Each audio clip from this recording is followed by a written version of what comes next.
Bismillahirrahmanirrahim. Assalamualaikum warahmatullahi wabarakatuh. Bismillahirrahmanirrahim. Alhamdulillahilladzi anzala sakinata fi qulubil mu'minin liyazdadu imanan ma'a imanihim wa lillahi mulku samawati wal ardh wa kana Allahu 'aliman hakima. Asyhadu an la ilaha illallah wahdahu la syarika lahu wa asyhadu anna Muhammadan abduhu wa rasuluhu la nabiyya ba'da. Allahumma anfa'na bima 'allamtana wa 'allimna ma yanfa'una wa zidna 'ilman nafi'an. Raditu billahi rabban wa bil islami dinan wa bi Muhammadin nabiyyan wa rasulan. Rabbi zidna 'ilman warzuqna fahman aminan. Rabbi shalli shalli wa yassir li amri wa hlul 'uqdatam min lisani yafqahu qawli amma ba'd.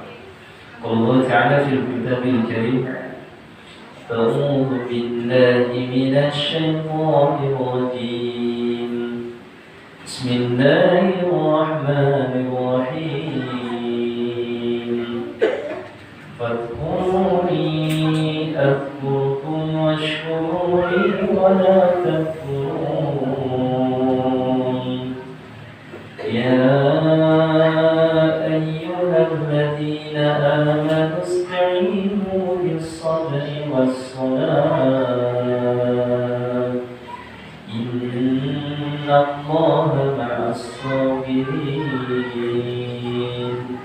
وقال النبي صلى الله عليه وسلم من سلك طريقا يلتمس فيه علما سهل الله له طريقا إلى الجنة. أما بعد. Hadirin kaum muslimin dan muslimat rahimani rahimakumullah. Alhamdulillah, puji dan syukur kita panjatkan kepada Rabbi.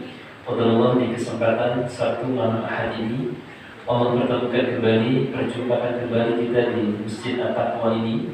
Selain kita berharap dan menajat kepada Allah, semoga kehadiran duduk kita di majelis ini menjadi sebab kemudian Allah menurunkan ridha, berkah serta maghfirah-Nya untuk kita semua.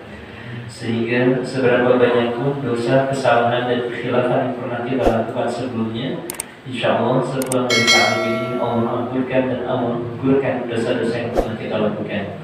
Begitu pula seberapa banyak hajat, munajat dan doa kita di hadapan Allah, insya Allah setelah tahun ini Allah kabulkan dari setiap doa dan munajat kita. Begitupun seberapa banyak di antara kita mungkin ada yang sakit, insya Allah sakitnya menjadi penggugur dosa, sekaligus Allah angkat derajatnya dan diganti sakitnya dengan kesehatan untuk semakin taat kepada Allah. Begitupun seberapa banyak di antara kita yang masih mungkin terlilit hutang piutang, insya Allah sepulang tahun ini Allah lunaskan dari setiap hutang piutang tersebut. Begitupun niat baik kita untuk talabul ilmi di kesempatan malam ini, insya Allah mudah-mudahan mendapatkan ridho dari Allah, sehingga apa yang kita niatkan dan kita usahakan ini menjadi sebab kemudian Allah meridhoi amalan dan ibadah kita di kesempatan malam ini. Salawat dan salam semoga senantiasa terlimpah curah pada guru hasanah kita semua, yakni Rasulullah Muhammad sallallahu alaihi wasallam, juga para keluarganya, sahabat tabi'in, tabi'ut tabi'in, serta pada kita semua seluruh umatnya. Insyaallah kita senantiasa ada dalam ketaatan dan kepatuhan kepada beliau dan nanti. Amin ya Allah ya Rabbal alamin. Apa kabar semuanya? Alhamdulillah. Mudah-mudahan kesehatan ini menjadi sebab kemudian kita bersyukur kepada Allah. Karena syarat diterima syukur itu ada 3. 1, bahwa ketika seseorang bersyukur artinya dia mendapatkan nikmat dari Allah, maka dengan syukurnya itu dia menjadi pribadi yang semakin mendekatkan diri kepada Allah. Antum bertambah nikmat, antum mendapat kebahagiaan, antum mendapat rezeki, berarti sama dengan antum harus semakin lebih taat dan dekat kepada Allah. Kenapa? Karena nanti sejalan di dalam surah Ibrahim, wa idh ta'azzana rabbukum la in syakartum la azidannakum. Muncul kalimat la azidannakum. Kalau nikmat kita ingin ditambah oleh Allah, maka bentuk syukurnya setelah itu mendapatkan nikmat itu, maka harus mencari dan mendekatkan diri dengan ridho Allah. Jadi sejalan bertambahnya kenikmatan seiring dengan bertambahnya ketaatan. Karena yang dikhawatirkan bertambah kenikmatan tetapi semakin menurun ketaatan, berarti itu bisa jadi bukan ridho Allah. Bisa jadi itu yang disebut dengan istidraj. Apa itu istidraj? Sesuatu yang didatangkan dari syaitan. Jadi yang kita khawatirkan nikmat yang didapat itu malah bukan dari Allah, ternyata dari siapa? Dari syaitan. Maka harus sejalan. Seiring bertambahnya kenikmatan, bertambah pula ketaatan. Ini syarat yang pertama tentang syukur kita. Yang kedua, syarat syukur kita supaya diterima oleh Allah, maka berterima kasihlah juga kita kepada orang tua kita yang sudah telah mendidik, melahirkan, membesarkan kita. Maka washkurli wa liwalidayk, kata Allah di dalam surah Luqman, siapa yang bersyukur kepadaku, maka juga dia harus bersyukur kepada kedua orang tuanya. Bagaimana cara kita bersyukur kepada kedua orang tua kita? Maka seminimal mungkin jangan melupakan antum kalau habis sholat, apapun itu sholatnya, sholat fardu khususnya, maka minimal, paling minimal mendoakan Rabbighfirli wa liwalidayya warhamhuma kama rabbayana shaghira. Jadi minimal itu. Kemudian sikap kita sebagai anak, kalau memang belum bisa membahagiakan seutuhnya, dan karena kita pun tidak bisa membahagiakan mereka secara utuh, kalaupun kita belum bisa menjadi anak yang terus membahagiakan orang tua kita, maka minimal jangan menjadi anak yang menyusahkan. Itu saja rumusnya. Kalau kita tak bisa bahagiain orang tua kita, minimal jangan nyusahin. Ngebahagiain tidak bisa, nyusahin iya. Ini yang jadi masalah. Ya. Karena hampir setiap ayat Quran ketika konteksnya wa'budullaha wa la tusyriku bihi syai'a, maka apa kalimat berikutnya? Wa bil walidaini ihsana. Jadi ketika konteks konsep apa? Hubungan kita dengan Allah, istilahnya jalur langitnya, maka jalur buminya itu ada di dalam diri orang tua. Maka bersyukurlah antum kalau sampai detik ini masih dikaruniai orang tua hidup, orang tua sehat, maka itu kesempatan untuk kita birrul walidain. Karena kalau sudah tidak ada, sudah hilang, maka di situ sudah tercabutlah keberkahan, sumber keberkahan kita dari orang tua kita. Maka sampai kapan bakti kita sama orang tua kita? Bakti kita sampai orang tua kita, yakni sampai kita mati. Loh, Ustaz, kalau orang tua sudah meninggal, apakah kita masih bakti? Ya. Selama kita masih hidup, maka kita tetap berbakti kepada orang tua. Sampai kapan? Sampai kita mati. Maka bagaimana bakti kita kepada orang tua? Misal, kalau sudah meninggal, apakah kita bisa kan tetap mendoakan? Rabbighfirli wa liwalidayya itu berlaku buat orang tua yang bukan saja masih hidup, tetapi juga sudah wafat. Tinggal mungkin ditambahkan Allahumma ighfir lahuma, kalau sudah meninggal dua-duanya, Allahumma ighfir lahu, Allahumma ighfir laha. Kan begitu. Karena jika anak Adam meninggal dunia, maka terputuslah seluruh amalnya kecuali 3 hal. Salah satunya apa? Waladun sholihun yad'u lahu. Anak soleh yang senantiasa mendoakan kedua orang tuanya. Maka bakti kita sebagai anak kepada orang tua kita sampai kita mati, selesai bakti kita. Maka berharap kita berdoa, bermunajat kepada Allah, mudah-mudahan setiap amal soleh kita, walaupun hanya sedikit, mudah-mudahan menjadi syafaat diri kita, bahkan menjadi syafaat orang tua kita kelak di dunia akhir. Maka kenapa Allah berikan kesempatan sampai detik ini untuk masih hidup? Ternyata untuk terus mengalirkan pundi-pundi kebaikan, pundi-pundi pahala kepada siapa? Kepada orang tua kita. Kenapa? Saking tidak pernah terbatas apa yang sudah diberikan orang tua kepada kita. Hatta antum sudah menjadi orang yang sukses secara dunia, diberikan misalnya setiap bulannya 100 juta, itu tidak akan pernah mencukupi dan tidak pernah akan menggantikan apa yang sudah diberikan, apa yang sudah dikeluarkan orang tua kepada kita. Maka cara pembalasan terbaik kita sebagai anak adalah birrul walidain, berusaha menjadi anak yang soleh, yang mengangkat derajat mereka, bukan persoalan dunia, tetapi juga bisa mengangkat derajat mereka sampai kelak di dunia akhir, insya Allah. Maka cara terima kasih kita yang kedua, bagaimana kemudian kita bersyukur, berterima kasih kepada kedua orang tua kita. 3, syarat syukur kita diterima oleh Allah adalah bagaimana kemudian kita berterima kasih kepada orang-orang yang telah banyak sedikit berbuat baik kepada kita. Lam yashkurullah, lam yashkurun nas. Gimana? Lam yashkurullah, lam yashkurun nas. Tidak berterima kasih kepada Allah orang yang tidak berterima kasih kepada manusia. Lam yashkurullah wa lam yashkurun nas. Jadi seseorang tidak dinyatakan bersyukur kepada Allah selama dia tidak berterima kasih kepada manusia. Jadi coba diingat lagi dalam memori benak hidup kita, siapa orang-orang yang telah banyak berbuat jasa dalam hidup kita. Bisa jadi itu adalah guru-guru ngaji kita waktu kecil, bisa jadi itu adalah teman sahabat kita, bisa jadi itu adalah tetangga kita, bisa jadi itu adalah rekan kerja kita. Maka bagaimana cara berbuat baik, berterima kasih kepada orang-orang yang telah berbuat baik itu? Maka jangan pernah memendekkan lidah kita, alias panjangkan lidah kita untuk senantiasa mendoakan mereka. Bawa tuh doa mereka di setiap ba'da sholat kita, di sujud kita, di setiap kesempatan setelah kita beribadah.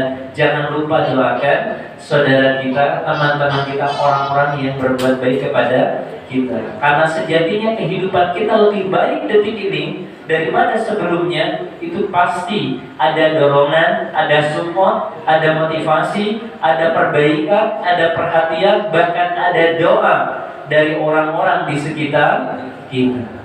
Mungkin pasangan kita, mungkin anak kita, mungkin siapapun. Maka tidak bersyukur kepada Allah orang yang tidak berterima kasih kepada manusia. Ya, maka doakan. Kalau guru-guru kita yang sudah Allah yarham, sudah wafat, doakan. Kalau ternyata teman-teman kita yang pernah membantu kita ini, juga doakan. Pokoknya doakan, panjangkan lidah kita untuk mendoakan mereka.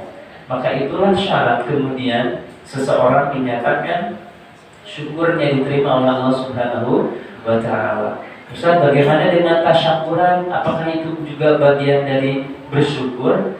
Tasyakuran itu sesuatu yang sifatnya seremoni. Ya, tidak salah.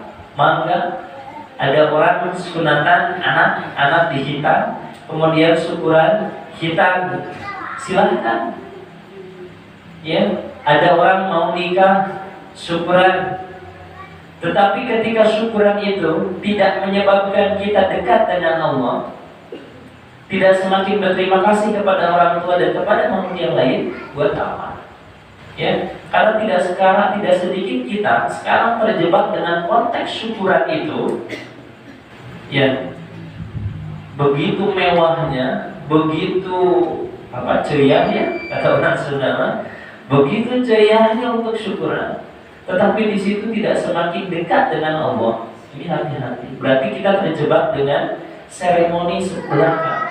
Karena yang terpenting syukur itu tadi, bagaimana ketika nikmat bertambah, kemudian ketaatan juga bertambah, juga seiring dengan kepada orang tua dan juga orang-orang atau manusia yang lainnya. Maka di kesempatan malam ini, bentuk syukur kita adalah dengan cara kemudian hadir di masjid ini, mengikuti ta'lim atau kajian malam kita ini sebagai bentuk syukur kita karena Allah telah banyak memberikan nikmat yang tak terhingga kepada kita, sehingga kita manfaatkan salah satunya untuk menuntut ilmu. Karena sebaik-baik kita adalah orang yang kemudian belajar Al-Quran dan mengamalkannya. Itu kata Nabi. Maka mudah-mudahan acara kumpulan kita mungkin dengan momentum istilahnya memperingati atau momentum dengan bulan Rajab atau 27 Rajab, kita jadikan momentum ini sebagai juga bentuk syukur kita kepada Allah. Hadirin yang dimuliakan Allah Subhanahu wa taala, insyaallah kita mukadimahnya dulu. Kita akan sharing di kesempatan malam ini tentang bagaimana kemudian sholat dan pertolongan Allah, antara sholat dan pertolongan Allah. Sebelum kita membahas tentang bagaimana kaitan sholat dan pertolongan Allah, perlu rasanya kita jelaskan dulu standar sholat kita. Jadi kenapa sholat ini merupakan hal yang terpenting dalam hidup kita? Pertama, al-Islamu syahadatu alla ilaha illallah wa asyhadu anna Muhammadar Rasulullah. Yang disebut rukun Islam itu satu, syahadat. Sudahkah kita bersyahadat? Maka ternyata kita sadar sekarang salah satu karunia terbesar kita saat ini adalah nikmat iman dan Islam. Karena dilahirkan dari rahim seorang ibu yang muslim, turunan Islam. Maka sebenarnya keislaman kita jauh sebelum Allah melahirkan kita, dilahirkan ke alam dunia ini. Di surah Al-A'raf, qalu bala syahidna. Kita ini sudah menyatakan diri sebagai orang yang menyaksikan bahwa Allah itu adalah Tuhan kita sejak Allah sebelum meniupkan ruh kita ke dalam rahim ibu kita. Jadi kita keislamannya sudah lama. Ya. Cuman begitu lahir, ada yang Majusi, Yahudi, Nasrani, Islam, tergantung siapa? Tergantung orang tua.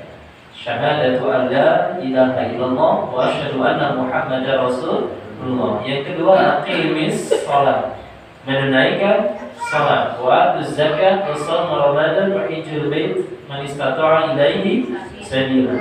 Ini yang menjadi fondasi seseorang dinyatakan muslim. Jadi kalau seorang muslim tidak melakukan salah satunya, ini bisa jadi muslim kan Islam KTP atau Islam abangan. Kita akan fokus setelah syahadat, kemudian diperintahkan sholat. Maka kita harus pahami standar sholatnya. Hadirin yang dimuliakan Allah Subhanahu wa taala, satu standarnya ya. Jadi jangan sampai begini.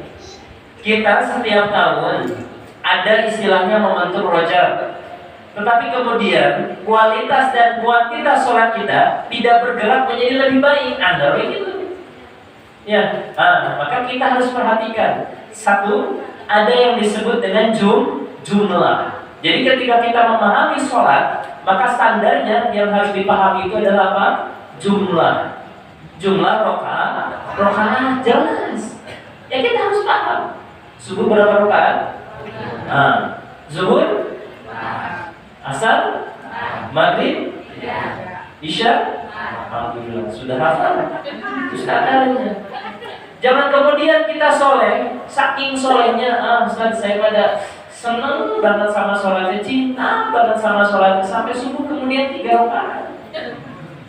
Ada saya meresap sholatnya 4 rakaat subuh tuh, boleh?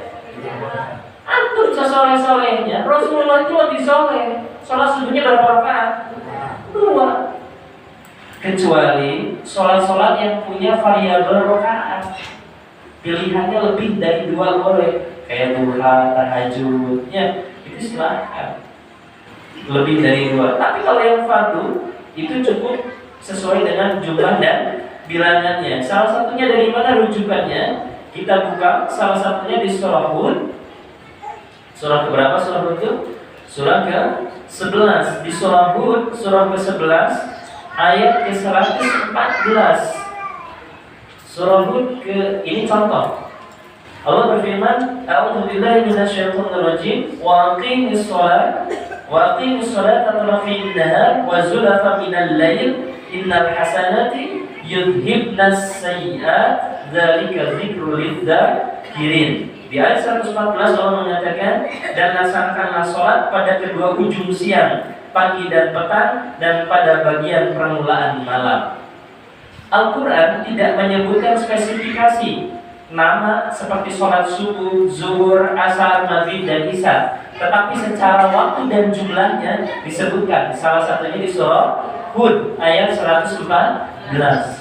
Ayat lain misalnya nanti teman-teman silakan buka di surah Al-Isra surah ke-17 ayat 78. Itu membicarakan tentang jumlah. Baik, sekarang kita sudah sepakati standar sholat kita berarti sehari yang fardu berapa rakaat? 17 rakaat. Ini jumlah yang pertama. Yang kedua masalah waktu. Waktu. Apa itu yang disebut dengan waktu?